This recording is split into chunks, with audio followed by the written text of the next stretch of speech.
Hey guys, tonight we're diving headfirst into the dusty, disease-ridden, and frankly, often disappointing reality of medieval knights. Forget the gleaming armor, the valiant charges, and the damsels in distress. We're going to peel back the layers of romanticized history and expose the truth, a truth that might make you think twice about ever wanting to be a knight. Imagine, if you will, the year is 1250. You're not a dashing hero in shining armor. You're a grimy, probably itchy individual living in a world that smells faintly of unwashed bodies, stale ale, and damp earth. Every day is a gamble with survival, and your chances of making it to old age are, let's just say, not great. You're about to discover why the knightly ideal often met a muddy, unglamorous end. So, before you get comfortable, take a moment to like the video and subscribe, but only if you genuinely enjoy what I do here. And hey, let me know where you're listening from and what time it is for you. Now dim the lights, maybe turn on a fan for that soft background hum, and let's ease into tonight's journey together. You might picture a knight as a solitary figure riding through verdant forests, saving the innocent and upholding justice. That's a lovely thought, isn't it? A truly charming image. The reality, however, was far less picturesque and far more, well, sticky. For starters, the very concept of chivalry as we understand it, a noble code of conduct protecting the weak, honoring women, was more often an aspirational ideal than a lived reality.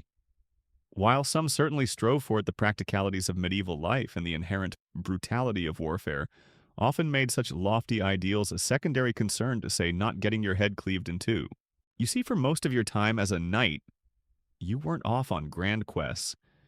You were probably doing something incredibly mundane, like supervising the harvest on your lord's estate, or perhaps, and this is truly exciting, sitting around waiting for something to happen.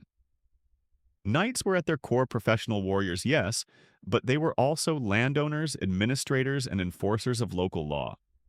Your days would be filled with the minutiae of medieval life, which included a lot of mud, a distinct lack of proper sanitation, and the constant threat of famine or disease. Think less Sir Lancelot and more, Sir, I really need a bath, and also more food. Let's talk about the armor, because that's always the first thing people think of, right? You imagine it being light flexible, allowing for acrobatic feats of daring do. Wrong. So incredibly, laughably wrong. Your shining armor was heavy. We're talking anywhere from 40 to 60 pounds of steel for a full suit of plate armor, in its later, more advanced forms. Early chainmail was lighter, perhaps 20-30 pounds, but offered significantly less protection. Imagine trying to run a marathon in a full squat rack, carrying half your body weight. That's a pretty good approximation of what you'd be dealing with. And it wasn't just the weight. The ergonomics were underdeveloped. You had limited visibility, especially with your visor down, and movement was restricted. Turning your head quickly, forget about it. You had to swivel your whole torso. Falling over. Good luck getting back up without assistance. Historians still debate whether a fallen knight could truly recover on their own, especially in thick mud or with injuries. It's a pretty strong argument for having a good squire, or at least a very patient friend. And then there's the heat. Oh, the glorious, suffocating heat. Wearing 50 pounds of steel under a summer sun was less like being a valiant warrior and more like being slow cooked in your own personal metal oven. You'd be sweating buckets, and that sweat would just sit there festering against your skin, attracting flies, and generally making your life miserable. The smell. Dear listener, the smell would have been something truly unique. A delightful melange of stale sweat, unwashed wool padding, and the faint metallic tang of rusty iron. A real olfactory feast. One common historical fact that often gets overlooked is just how basic medieval hygiene truly was. Bathing was infrequent, and even when it happened, it was often in communal tubs and not exactly with the freshest water. You'd be lucky to even get clean, let alone smell pleasant. Now, let's address the fighting itself. The romantic notion of a knightly duel, a one-on-one contest of skill and honor, was usually a complete fantasy. Battles were chaotic, brutal affairs. You weren't fighting against a single honorable opponent. You were fighting against dozens, hundreds, even thousands of people all trying to kill you. And they weren't all knights. You'd be facing spearmen archers, peasants armed with whatever they could get their hands on, and of course other knights. The battlefield was a terrifying, noisy, and incredibly messy place. The ground would quickly become churned into a bloody, muddy mire strewn with bodies and discarded weapons. Your weapons, too, were less about elegant parrying and more about blunt force trauma. Swords were certainly used, but often as a secondary weapon. Pole arms, long staffs with blades, hooks, or spikes, were incredibly effective against armored opponents. Imagine a glorified can opener designed to pry open or smash through steel. You wouldn't be elegantly dancing around your opponent. You'd be grunting, pushing, shoving, and trying to land a crippling blow with a heavy piece of metal. It wasn't pretty. It was effective, but it was far from the choreographed ballets you see in movies. Remember that scene where the hero effortlessly deflects a dozen blows? Yeah, that wasn't your reality. Your reality was trying not to trip over a corpse while someone swung a rather large axe at your head. And then there's the cost. Becoming a knight wasn't cheap. You needed land horses, armor, weapons, and the endless training that went along with it. This meant that knighthood was almost exclusively the domain of the wealthy elite. You weren't just a soldier, you were a member of the aristocracy bound by complex feudal obligations. Your lord provided you with land in exchange for your military service. This meant that loyalty, while often preached, was frequently tested. A particularly quirky historical detail that often gets overlooked is the sheer variety of ways a knight could meet their end, even outside of battle. Accidents with horses were common. Disease was rampant. And then there were the feuds, the personal vendettas, and the occasional assassination. Being a knight was a high-risk profession, even when you weren't actively engaged in warfare. Your education, if you were lucky enough to receive one, would focus heavily on warfare horsemanship and the rudimentary administration of your lands. Reading and writing were often secondary skills, if learned at all. You'd be taught to ride a horse into battle at a young age, to wield a sword and shield, and to understand the complex hierarchies of the feudal system. Life was practical, gritty, and revolved around survival and maintaining your status within the social order. There wasn't much time for philosophical debates or artistic pursuits when your main concern was whether the crops would fail this year, or if your neighboring lord decided to raid your lands. So when you consider the life of a medieval knight, strip away the Hollywood veneer. You're left with a figure who was tough, yes, but also often dirty, uncomfortable, and perpetually on edge. The honor and glory were often fleeting, overshadowed by the constant threat of violence, disease, and the sheer drudgery of everyday life. It truly makes you appreciate modern plumbing, doesn't it? Just imagine living without it for years, wearing the same padded undershirt for weeks on end. Possibly with a few interesting new animal friends living in the seams. It puts a whole new spin on the phrase, a knight in shining armor. More like a knight in slightly tarnished, probably smelly, and definitely heavy armor. You've got a rough idea of the general grime and hardship. Right? Now let's talk about the main event, the star of the show. The thing everyone thinks defines a knight, the armor. When you picture it, you might be thinking of those sleek, highly polished suits from later periods, perhaps the 15th or 16th centuries.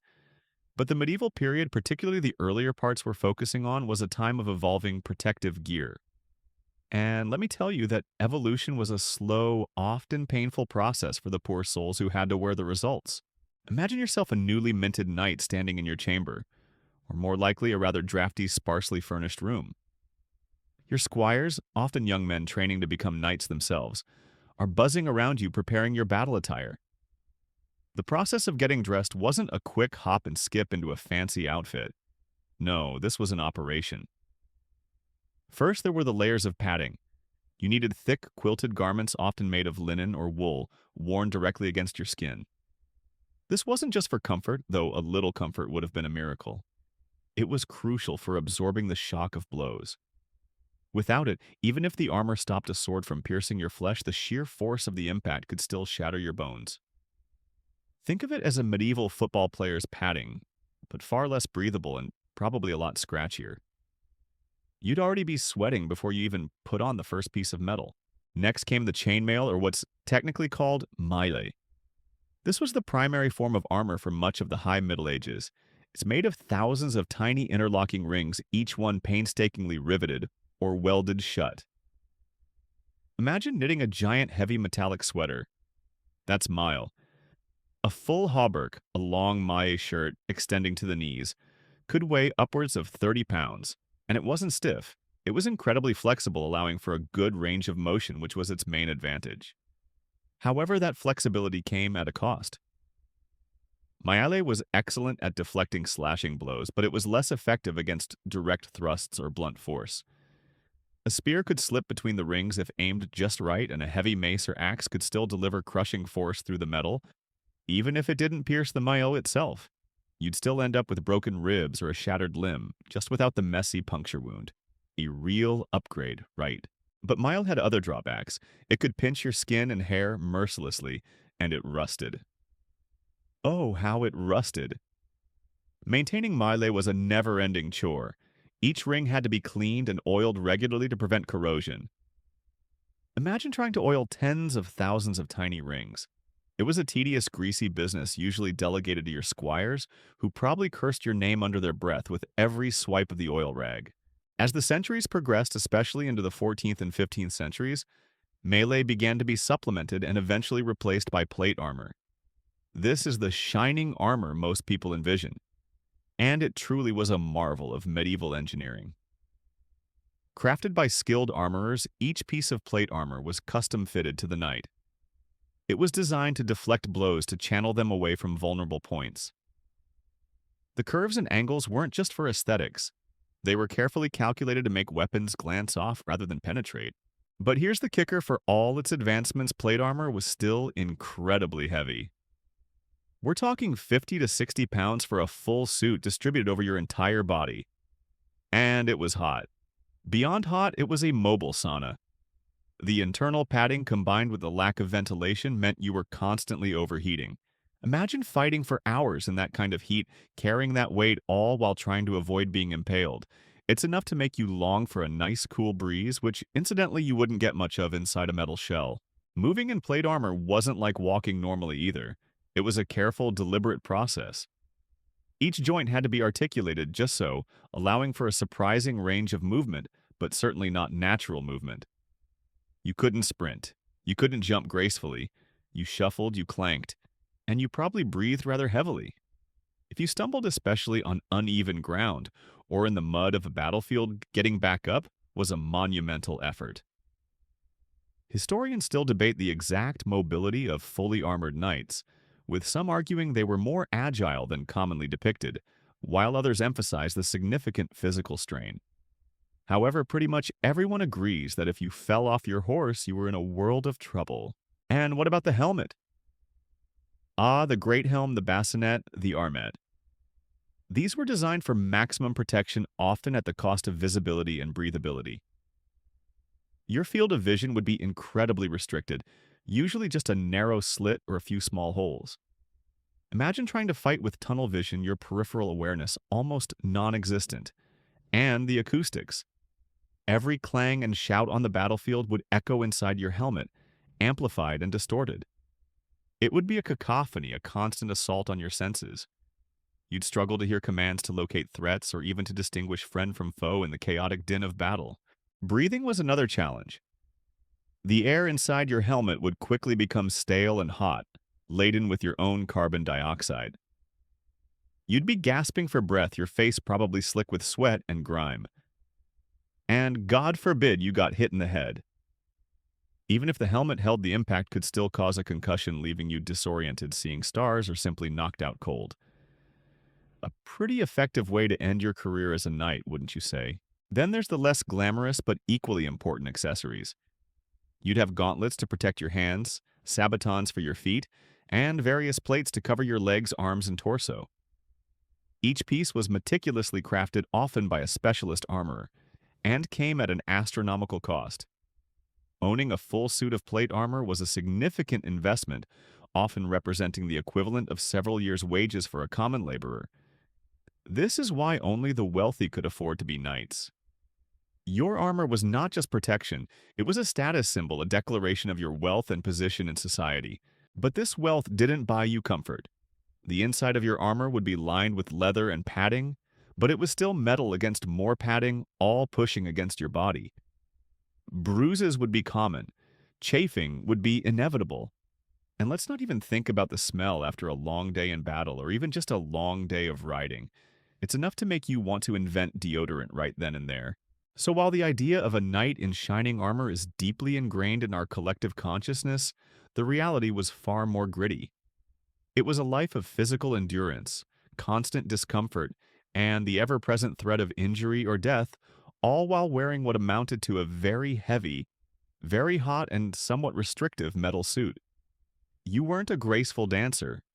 You were a walking, clanking, heavily armed tank, designed for blunt, brutal efficiency.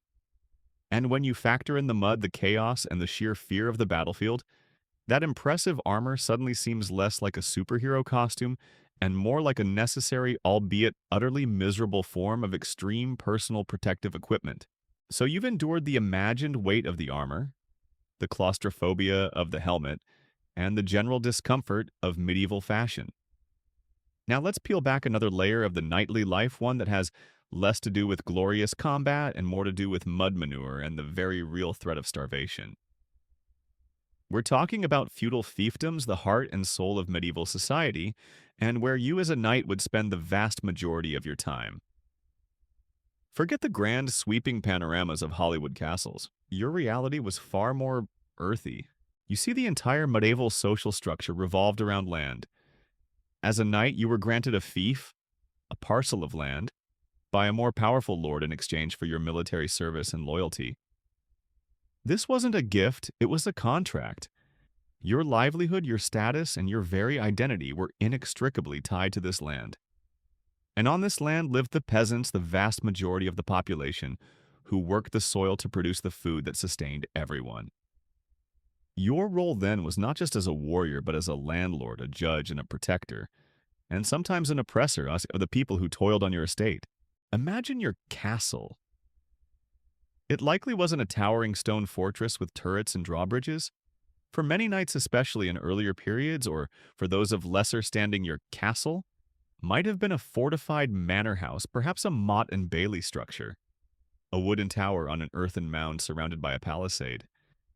It would be drafty, smoky from the central hearth and probably teeming with fleas and other less than desirable housemates. Privacy. What's that? Your household would include your family, your squires, servants, and often various retainers all living in relatively close quarters. A truly intimate living arrangement, wouldn't you agree? Life in your fiefdom was dictated by the seasons and the rhythms of agriculture. Your wealth wasn't in coin primarily, it was in the harvest. Good harvest, good year. Bad harvest. Well, you and your peasants were in for a lean, hungry few months. You were responsible for ensuring the land was cultivated, disputes among your peasants were settled, and that a portion of the produce, or their labor, made its way to your lord. It was a constant balancing act, extracting enough from your peasants to support yourself and fulfill your obligations to your lord without pushing them to the point of rebellion or starvation. A truly delicate dance on the tightrope of medieval economics. And speaking of the peasants, their lives were incredibly harsh. They were tied to the land, often unable to leave without your permission. Their days were spent in back-breaking labor in the fields, producing food for everyone, but rarely having enough for themselves. Their homes would be simple, often one-room huts, shared with their livestock for warmth. Disease was rampant, infant mortality shockingly high, and life expectancy brutally short. When we talk about filthy fortunes, it's important to remember that the fortune for you, the knight, was built on the sweat and toil of these common folk. And the filth was a pervasive reality for everyone from the lord in his manor to the serf in his hovel. Sanitation, or the lack thereof, was a defining feature of medieval life. Imagine living in a world without proper sewage systems. Human and animal waste would often be dumped into ditches, rivers, or simply out the door. The streets of towns and even the courtyards of castles would be a mucky, pungent stew of refuse. This, combined with a rudimentary understanding of hygiene, made disease a constant, terrifying companion. A minor cut could lead to a fatal infection.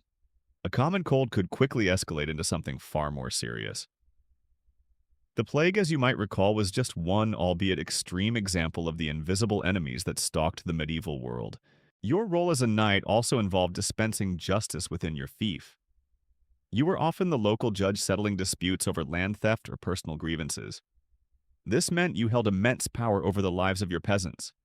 Your decisions could mean the difference between life and death freedom and bondage prosperity and ruin. And while there were customary laws and traditions, your interpretation and your personal biases would often hold sway. It wasn't exactly a system of justice for all, more like justice for those who could curry favor or pay enough. Then there's the constant threat from outside. Your lord might demand your military service for a campaign, drawing you away from your lands. Or a neighboring lord, perhaps a rival or an enemy of your own, liege might decide to raid your fief. This was a very real danger. Raiders would burn crops, steal livestock, and most terrifyingly carry off peasants often to hold for ransom, or to simply add to their own labor force. As a knight, you were expected to protect your people, but your resources might be limited, and sometimes you simply couldn't prevent such devastation. The cycle of violence, famine, and disease was a brutal constant in medieval life. The concept of leisure, as we understand it, was largely absent. Your time was divided between training for war, managing your estates, and participating in the rituals of court and feudal obligation. When you weren't on campaign, you might engage in hunting or to sport, yes, but also a practical way to supplement your diet and keep your martial skills sharp. Tournaments, while glamorous, were also incredibly dangerous, as we'll explore later. Even feasts, while ostensibly joyous occasions, were often crowded, noisy affairs, lacking the refined manners we might associate with modern dining. A truly detailed, if slightly alarming historical detail is the general lack of table manners and the prevalence of communal eating from trenchers' stale bread, used as plates which were then often given to the poorer animals. Fine dining it was not.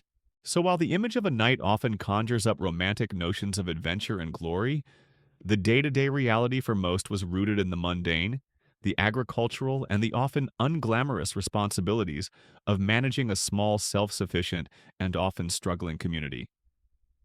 You were deeply embedded in the harsh realities of the medieval world, a world where the line between survival and destitution was perilously thin, and where the filthy fortunes were a testament to the constant struggle against nature disease and the ever-present threat of human conflict. It wasn't about being a lone wolf. It was about being a cog in a vast, interconnected, and often unforgiving feudal machine. You've got a sense of the daily grind and the weighty discomfort of your armor. Now let's talk about what all that training, all that expense, and all that discomfort was for battle. Forget the heroic charges you've seen in movies, the perfectly choreographed duels, and the clean, decisive victories. The medieval battlefield was a maelstrom of noise, chaos, fear, and utterly brutal efficiency. This wasn't about glory, it was about survival, and very often it was about dying in the mud, far from any sense of chivalric honor. Imagine for a moment the morning of a battle. You'd probably wake long before dawn, the air thick with tension, and the smell of wood smoke and nervous horses. Your squires would be busy helping you don layer upon layer of padding, and then the heavy mail or plate. You'd feel the weight settling on you, restricting your breath, making every movement a deliberate effort.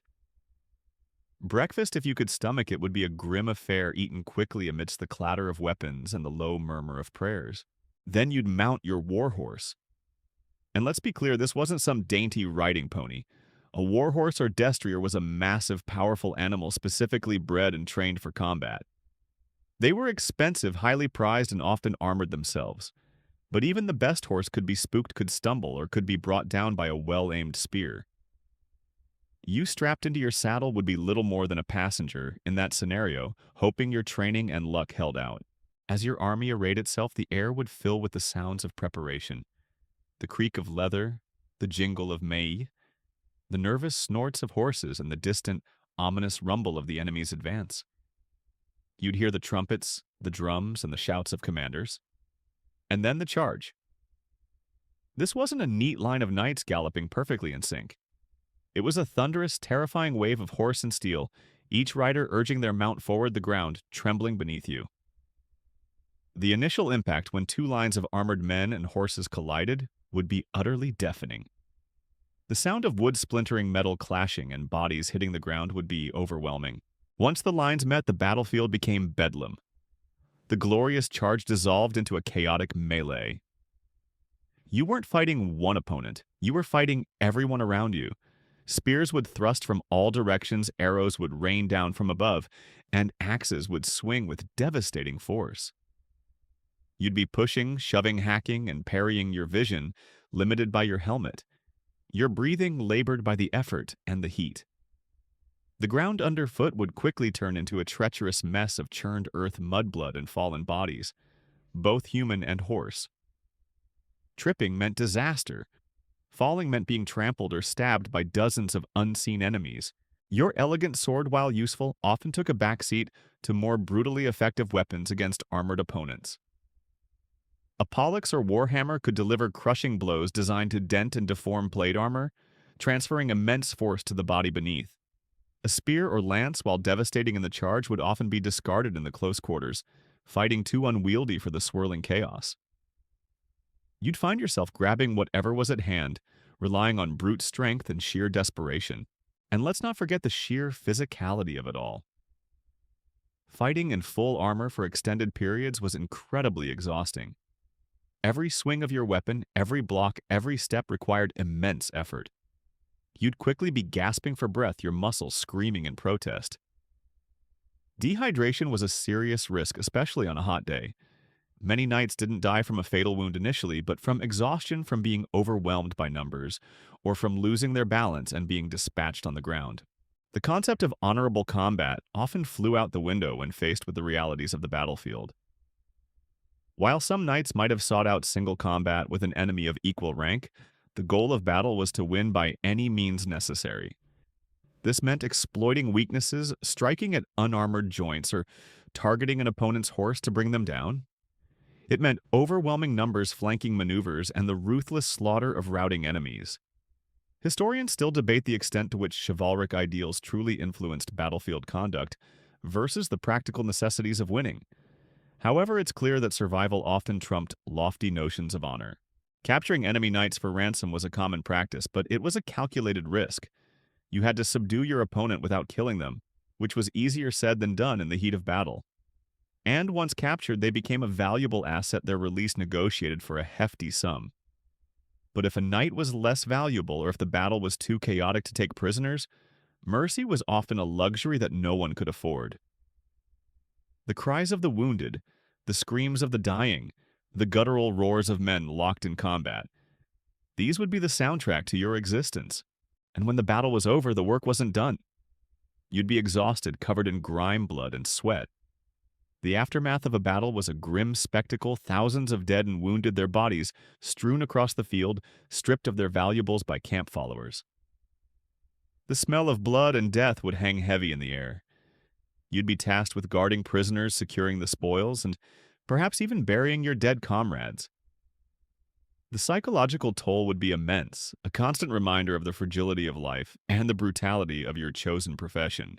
So while the stories speak of bravery and glory, the reality of the medieval battlefield was a harsh teacher. It was a place where courage was often born of desperation, where survival was a lottery, and where the lines between hero and victim blurred into a bloody, chaotic mess. You weren't a shining figure, you were a grunt in heavy metal fighting for your life, in a world that offered little in the way of comfort or mercy.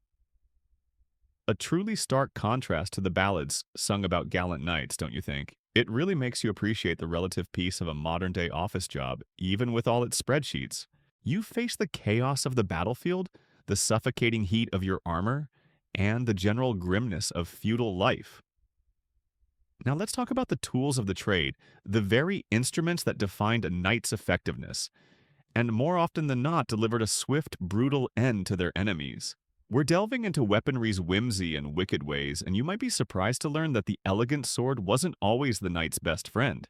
When you imagine a knight, you instinctively picture a shining broadsword, right?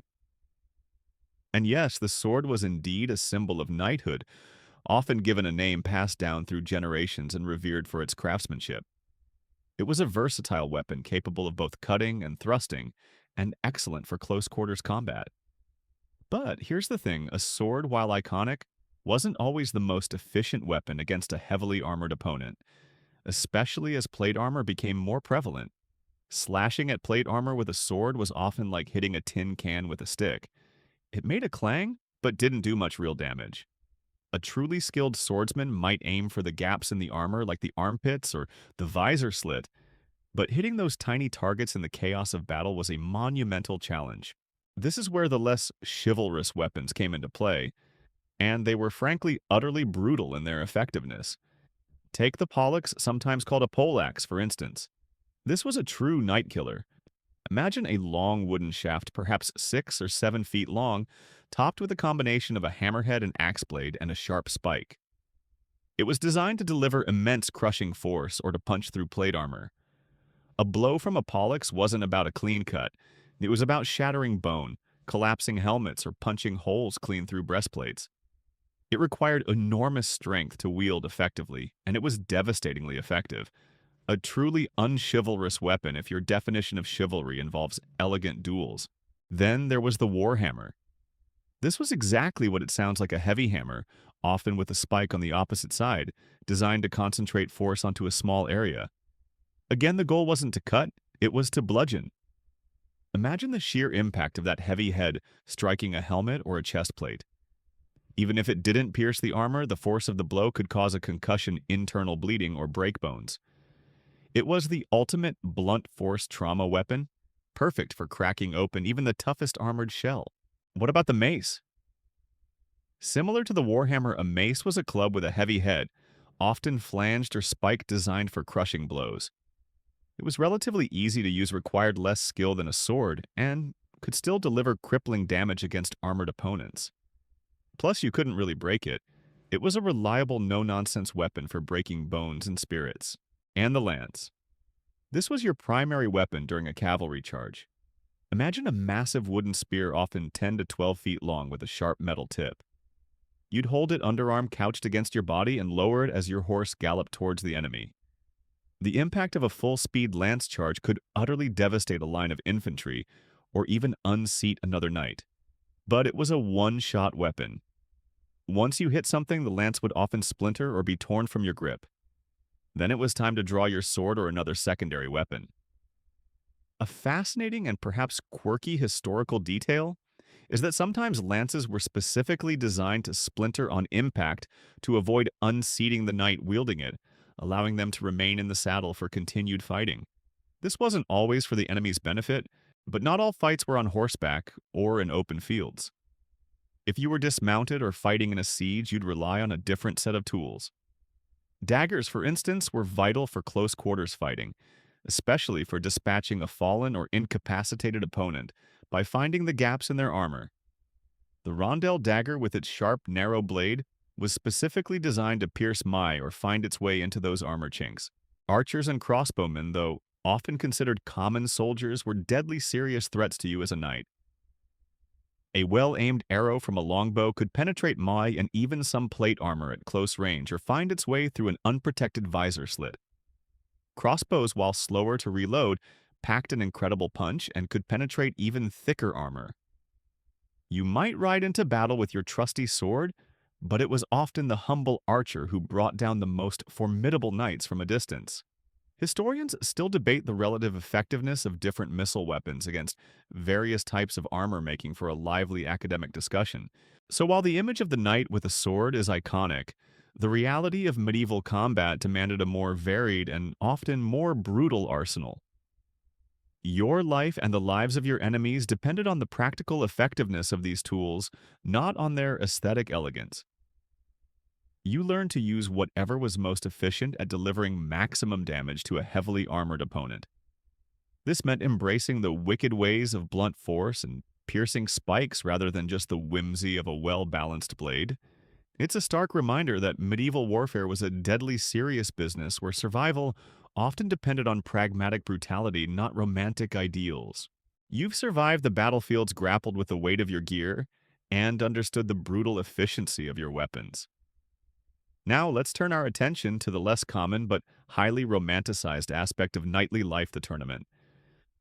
When you picture a medieval tournament, you probably envision a grand spectacle, colorful banners, cheering crowds, and knights gracefully jousting for honor and a lady's favor. And while there certainly was an element of pageantry, the reality of tourney triumphs also carried with it a very real threat of treacherous traumas. These events were far from harmless sporting contests. They were brutal, dangerous affairs where serious injury and even death were very real possibilities. Imagine the scene: you arrive at the tournament grounds, a specially prepared field, often outside a castle or town. The air is electric with excitement, but also with a palpable tension. There are tents, stalls selling food and drink, and a gathering of nobles, commoners, and fellow knights. Your squires are meticulously preparing your specialized tournament armor and checking your lances. This armor, by the way, was often even heavier and more restrictive than your battle armor, designed to absorb the immense impact of a lance strike. It might have extra padding, reinforced plates, and a particularly thick helm. The main event, of course, was the joust. This was the ultimate test of skill, courage, and horsemanship. You, on your thundering destrier, would charge down a long, narrow strip of land called the tilt, aiming your lance at your opponent, who was doing the exact same thing from the opposite direction. The goal was to break your lance on your opponent's shield, or helmet, unseat them from their horse, or ideally both. Now think about the physics involved. Two armored men, each riding a 1,000-pound warhorse, charging towards each other at full gallop, each carrying a wooden spear designed to deliver maximum impact. The forces involved were absolutely staggering. A direct hit could splinter the lance, shatter a shield, or if unlucky, pierce through a weak point in the armor. Even if the armor held, the sheer concussive force could break bones, cause severe internal injuries, or simply knock you unconscious. A common historical fact that is often overlooked is that early tournaments were often much more chaotic and deadly, sometimes involving large groups of knights fighting mock battles called melees, where real weapons were used. The joust in its more structured form evolved partly as a safer, though still dangerous, alternative. You had to aim with incredible precision, holding your lance steady all while riding a galloping horse and anticipating your opponent's movements. And your opponent was doing the same. It was a high-stakes game of chicken combined with a very violent game of darts. When a lance connected, the sound was a sickening crack, followed by the grunt of men and the thud of bodies or splinters hitting the ground. Many a knight saw their triumph quickly turn into a trauma with one misplaced thrust or one lucky hit from their opponent. Injuries were rampant. Broken bones, arms, legs, ribs, collarbones were almost routine. Concussions were incredibly common, as were facial injuries if your visor was compromised. You might suffer internal bleeding, spinal injuries, or be crushed if your horse stumbled or fell. A particularly grisly but true historical detail is that sometimes the goal was not just to unseat the opponent, but to deliver a blow so powerful it would knock them out cold or even kill them, solidifying your reputation. Historians still debate the true number of fatalities in medieval tournaments, with some arguing they were more common than we might think, while others suggest they were rare given the protective gear and rules. However, it's undeniable that kings and commoners alike met their end in the tilt yard. And it wasn't just the joust. Other events like the melee, a mock battle involving groups of knights, were also incredibly dangerous. While later melees used blunted weapons, earlier versions often used sharp ones, making them essentially small-scale battles. You might find yourself surrounded, struggling to fight off multiple opponents, all in the name of sport. Imagine the sheer exhaustion of fighting in full armor, surrounded by other knights, all trying to defeat you, albeit in a controlled environment. Controlled but still lethal. Beyond the physical dangers, there was the immense pressure. Your reputation, your standing with your lord, and sometimes even your financial prospects could depend on your performance in the tournament. A successful knight could win valuable prizes, horses, armor, or ransom from defeated opponents, and gain the favor of powerful patrons. A poor showing, however, could be humiliating and damaging to your career. You weren't just fighting for honor, you were fighting for your future. So, while the image of the shining knight winning the day in a blaze of glory is appealing, the reality of medieval tournaments was far grittier. They were extreme sports filled with risk, pain, and the constant threat of a career-ending or life-ending injury. You were putting your body on the line not just for the thrill of victory, but for social standing, financial gain, and the simple desire to prove your mettle. It makes our modern-day extreme sports look like a quiet game of checkers in comparison. Just imagine the post-tournament recovery period, filled with aches, pains, and the constant fear of infection from any unhealed wounds. A truly charming way to spend your leisure time, wouldn't you say? You've jousted, you've bled, you've clanked around in your armor. But a knight's life wasn't just about the battlefield or the tournament grounds. A significant portion of your time, especially if you were of higher standing, or sought to advance, would be spent at court serving a more powerful lord, or even the king himself. And let me tell you, life at court, for all its supposed glamour, was often a tangled web of noble nonsense, and a constant battle against basic, nasty needs. Forget the polished manners of Jane Austen novels. This was a world defined by intrigue, discomfort, and a distinct lack of personal hygiene. Imagine yourself at a grand feast in your lord's great hall. The hall is massive, smoky from the central hearth, and incredibly noisy. Minstrels might be playing dogs or scavenging scraps underfoot, and dozens, sometimes hundreds of people are crammed together. The food, while plentiful, might be roasted meat, heavy bread, and watered-down ale. Forks hadn't really caught on yet, so you'd be eating with your hands. Perhaps sharing a trencher, a thick slice of stale bread used as a plate with a few other people. Spills were common, and the general atmosphere was less refined dining and more raucous feasting. And after the meal, the leftover food bones and whatever else might be simply thrown to the dogs or swept onto the floor. It was far from the elegant banquets you might envision. Then there's the issue of personal space, or rather the complete lack of it. Even in the Lord's private chambers, privacy was a foreign concept.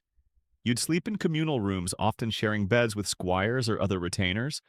The concept of a private bedchamber for everyone was a luxury reserved for only the very highest echelons of society. Imagine trying to get a good night's sleep with dozens of other people snoring, shuffling, and generally existing around you. A truly intimate experience, whether you wanted it or not. And let's talk about that nasty needs part. Hygiene, as we've touched upon, was rudimentary at best. Bathing was infrequent, and when it did happen, it was often a communal affair in a large tub, with the water getting progressively dirtier with each person. Perfumes and strong spices were often used not just for flavor, but to mask the pervasive odors of unwashed bodies, stale clothes, and general medieval effluvium. You'd be living in a constant miasma of body odor, animal smells, and the faint, ever-present scent of wood smoke and dampness. A truly fragrant experience. A common historical fact that often surprises people is that even nobles often had lice and fleas. They were simply an accepted part of life. Intrigue was another constant companion at court. Your advancement, your lord's favor, and your very standing depended on navigating a complex web of alliances, rivalries, and whispers. You had to be skilled not just in combat, but in diplomacy, flattery, and knowing who to trust. And more importantly, who not to trust. A misspoken word, an unintentional slight, or an ill-advised friendship could lead to your downfall, even exile. Power was often shifting, and maintaining your position required constant vigilance. Historians still debate the true extent of political maneuvering and backstabbing at medieval courts, with some suggesting it was a constant, ruthless game, while others argue for more stable, if still complex, relationships. However, it's clear that it was no place for the naive. Disease, as always, was an invisible threat. Even within the supposedly safe confines of a castle, outbreaks of various ailments were common. The crowded conditions, poor sanitation, and lack of medical knowledge meant that a simple fever could quickly become fatal. You'd witness friends, family, and rivals alike struck down by illnesses that today we can easily cure. It was a constant reminder of the fragility of life, even for those at the top of the social hierarchy. Your days at court would involve much more than just feasting. You'd attend your lord acting as a personal guard, a messenger, or even a trusted advisor. You'd participate in hunting parties, which, as mentioned before, were both sport and practical endeavors. You'd train in the castle courtyard, keeping your martial skills sharp even if there wasn't a war on. You might be called upon to oversee legal matters, collect taxes, or negotiate with other nobles. It was a multifaceted role demanding a range of skills beyond just swinging a sword. And for all the noble nonsense, the elaborate ceremonies, the intricate rituals, the display of wealth and power, there was always the underlying reality of the nasty needs of survival. The constant struggle for resources, the threat of famine, the precariousness of political stability, these were the bedrock upon which the shimmering facade of court life rested. So while you might enjoy a grand feast and rub shoulders with powerful figures, you were never far from the inherent discomforts and dangers of the medieval world. It's a sobering thought, isn't it? That even the most privileged lives were still subject to conditions that we'd find utterly unbearable today. You've experienced the courtly machinations and the basic discomforts of everyday medieval life. But let's shift our focus to perhaps the most brutal, drawn-out, and psychologically taxing aspect of medieval warfare, the siege. Whether you were trapped inside a besieged castle or part of the army, attempting to break in your existence during a siege was a testament to siege sorrows and the implementation of savage strategies, where starvation stench and the slow creep of despair were your constant companions. Imagine being on the defensive holed up within the walls of a castle or fortified town. The initial flurry of activity involves securing the gate's stocking provisions and preparing defenses. But then comes the waiting, and more waiting. The enemy army encircles your stronghold, cutting off all supplies. You quickly realize that your greatest enemy isn't the soldiers outside, but hunger and disease within. Water sources might be contaminated or cut off. Food supplies, no matter how carefully rationed, begin to dwindle.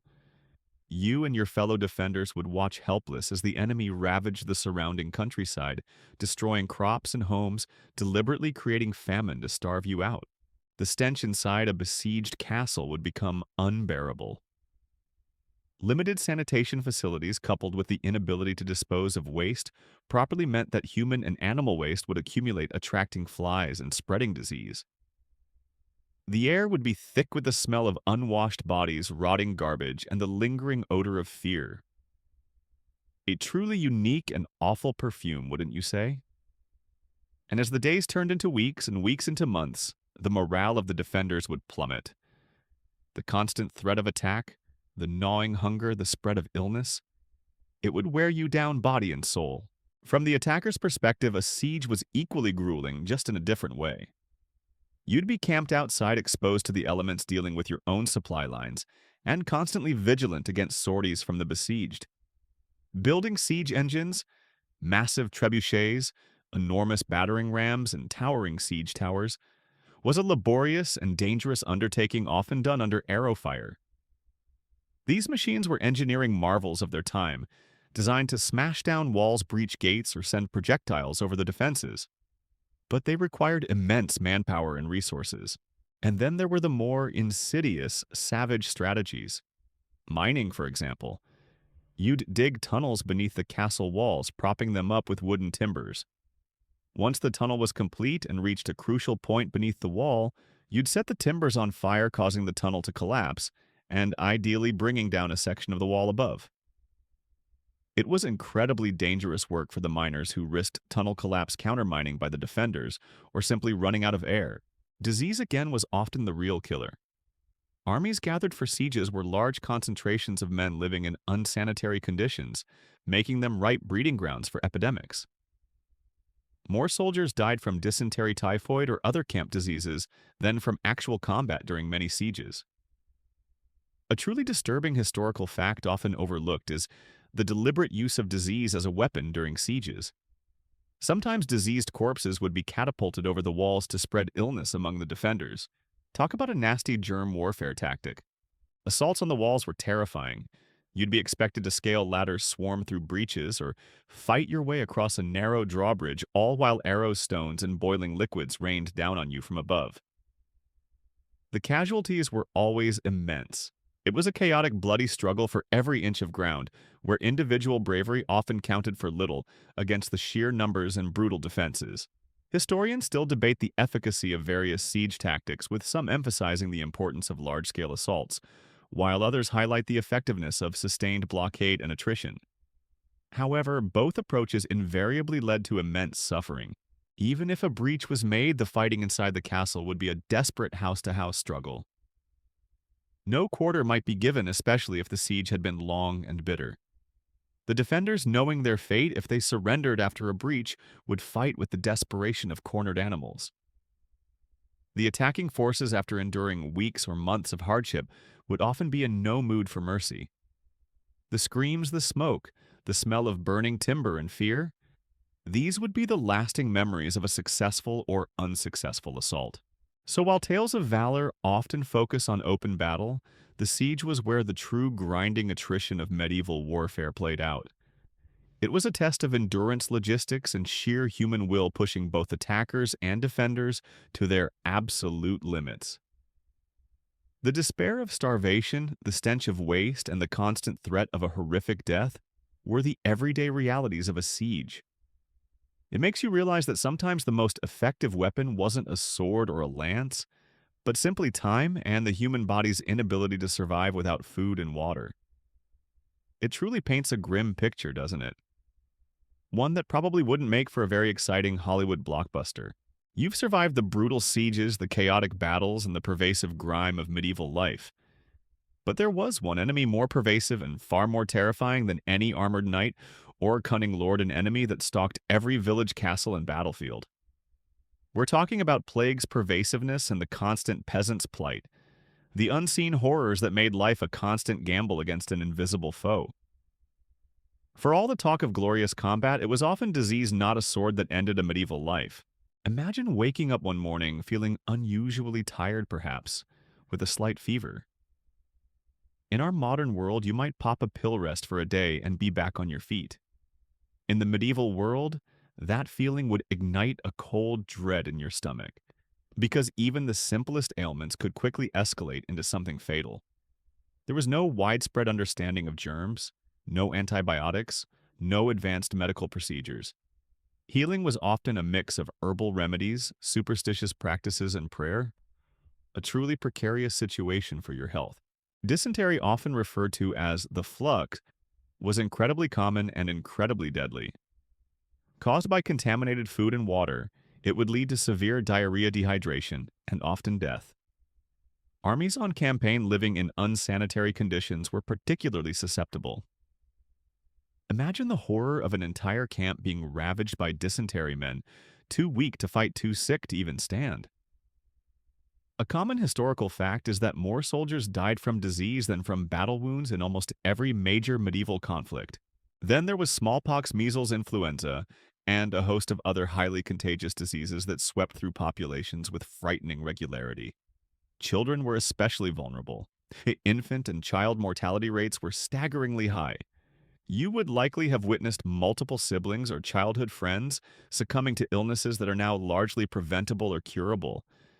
It was a constant heartbreaking reality that life was fleeting and fragile, even for the youngest among you. But of course, the most infamous of these unseen horrors was the Black Death, the bubonic plague.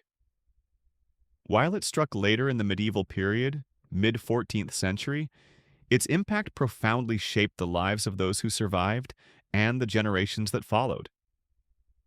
Imagine a disease that could kill within days, striking down rich and poor alike, causing grotesque swellings, buboes, and internal bleeding. There was no escape, no cure, and no understanding of how it spread. You would witness entire villages wiped out, families decimated, and the very fabric of society unraveling under its terrifying grip. A truly horrifying and unforgettable experience. The psychological impact of such widespread and uncontrollable disease was immense. Every cough, every ache, every slight fever would be viewed with suspicion and fear. People didn't understand why these scourges came, often attributing them to God's wrath or astrological events. This led to widespread panic, persecution of minorities, and a deep sense of fatalism. Why fight bravely in battle if a microscopic enemy could take you down just as easily, or even more certainly back in your own bed? The peasant's plight was intrinsically linked to this vulnerability to disease. Living in close quarters, often with livestock with poor nutrition and even worse hygiene, made them incredibly susceptible to outbreaks. They were the first to suffer and often the least able to recover. A particularly unique or little-known detail is how deeply ingrained the fear of disease was in everyday life, influencing everything from burial practices to the timing of major events. Communities would often disperse or go into self-imposed quarantine at the first sign of an outbreak, a rudimentary and often ineffective attempt to halt its spread. This constant threat of unseen killers also influenced warfare. Sieges, as we've discussed, were often won by disease more than direct assault. Armies would intentionally blockade cities to cut off food and water, knowing that starvation and disease would eventually weaken the defenders from within. The very landscape could become a vector for disease with contaminated water sources and unburied bodies. So while the stories of knights focus on their prowess in combat, the silent, pervasive threat of plague and other diseases was often the true arbiter of life and death in the medieval world. It was a constant, terrifying backdrop to every aspect of existence, reminding you that even the strongest armor and the sharpest sword were useless against an enemy you couldn't see, couldn't fight, and couldn't comprehend. It truly makes you appreciate the miracles of modern medicine, doesn't it? Just imagine living your entire life under the constant shadow of invisible, deadly threats. You've journeyed through the mud, the blood, the disease, and the sheer discomfort of medieval knightly life. You've seen how the romantic ideal often crumbled under the weight of reality. Yet despite all the grim truths we've uncovered tonight, the legacy's laughter persists, and the lingering legends of the medieval knight continue to fascinate us, proving that some stories, no matter how embellished, never truly fade. Why is that? Why do we still romanticize a figure whose life was, by our modern standards, utterly miserable, short, and often brutally violent? Part of it lies in the very nature of storytelling. The medieval period itself was rich with epic poems, chivalric romances, and heroic ballads that painted knights as paragons of virtue, strength, and unwavering loyalty. These tales, often commissioned by the nobility themselves, served a crucial purpose to inspire, to entertain, and to uphold the social order. They were the original PR campaigns shaping public perception far more effectively than any dry historical account ever could. Imagine being a common peasant, toiling in the fields, your life a constant struggle against famine and disease. The stories of knights, these almost superhuman figures in gleaming armor, riding noble steeds and fighting for justice, would have been a powerful escape. They offered a glimpse into a world of adventure, honor, and purpose that was utterly beyond your own grim reality. It's like how we watch action movies today. We know it's not real life, but we still crave the excitement and heroism. Then there's the visual appeal. Even though we know the armor was heavy, hot, and cumbersome, it looks impressive. The image of a knight in full plate on a warhorse is undeniably powerful and iconic. It speaks to strength, protection, and an almost mythical grandeur. That visual, combined with the tales of daring deeds, creates a potent cocktail for the imagination. Historians still debate the precise role of visual representation in shaping the public's perception of knighthood, but it's clear that the iconography played a significant part in its enduring appeal. The concept of chivalry, even if rarely perfectly practiced, also holds a timeless allure. The idea of a warrior who adheres to a code of honor, who protects the weak, and who fights for what is right, that resonates deeply within us. It's an archetype, a wish fulfillment fantasy. We want to believe in heroes, and the knight in our collective imagination embodies that ideal.